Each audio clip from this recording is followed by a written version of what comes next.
Today we're working on adding some crown molding to a living room at a client's home. And it's one of these things that you have to ask yourself, can I do it myself or do I need a professional? Well, we have a professional with us today, Jim Sullivan with Tate Enterprises. Hey, Jim. Hey, Lou, good to see you. Thanks for joining us. Now we're working here today in a living room of one of your clients. This is a simple room. This is a 12 by 12 room. It's pretty straightforward. We shouldn't need to do any seaming. If everything goes well, we should be able to just put full-length pieces up there, which is ideal. And now, speaking of that full-length pieces, most of this stuff you can get up to 16 feet in length, right? In wood, you can get up, usually you can get up to 16-foot pieces. If you go to some of the vinyl or composite materials, you can get longer, but wood is 16 foot is about as long as you're going to get. And the crown molding that we're installing today, let's talk a little bit about the profile and the size. This is a simple colonial profile. It's a 5 1/4 inch tall crown. This particular crown is made of finger jointed poplar, which also will save a homeowner a little bit of money if they can go finger jointed. It just saves a little bit more money in the purchase of the material itself. Finger joining, basically it's short pieces of wood or varied lengths of pieces of wood that they machine together and glue. Correct. The material's all machined together and then it's run through the cut saw to get the profile in here. So you really don't see any of the seams or any of the things that are in there. Right. There's a few specialized tools that you'll need to rent for this project, like a compound miter saw for cutting the molding, a belt sander for fine-tuning your cuts, and pneumatic finish nail gun and compressor to attach the molding. Pick something with a very simple profile. Right. Again, once the material's up there, it's going to look great.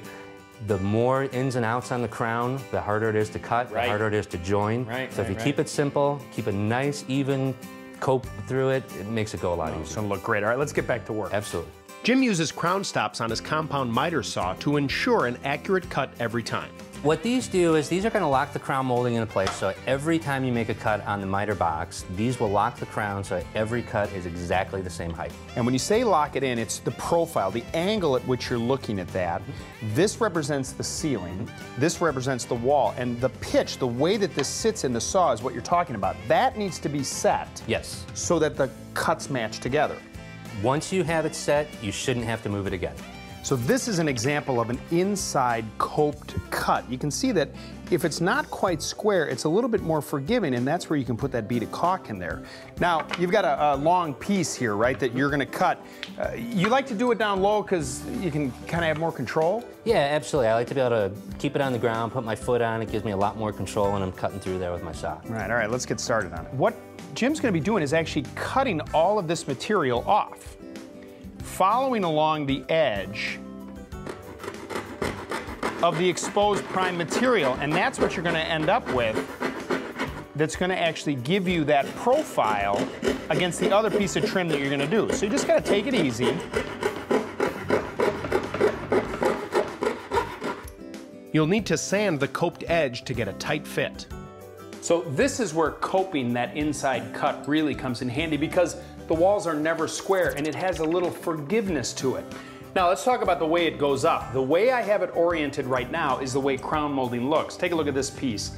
See the smaller detail on the bottom edge? That's the bottom of the crown molding. Smaller on the bottom, bigger on the top. Finish off this room and it's going to look fantastic. So it's probably a good idea when you're cutting these longer lengths to have someone help you measure this out. It's definitely helpful to have somebody on that. I don't know how I feel about the fact that you have me at the dumb end of the tape here. You just hold it steady there, Lou. I'll get the marking done.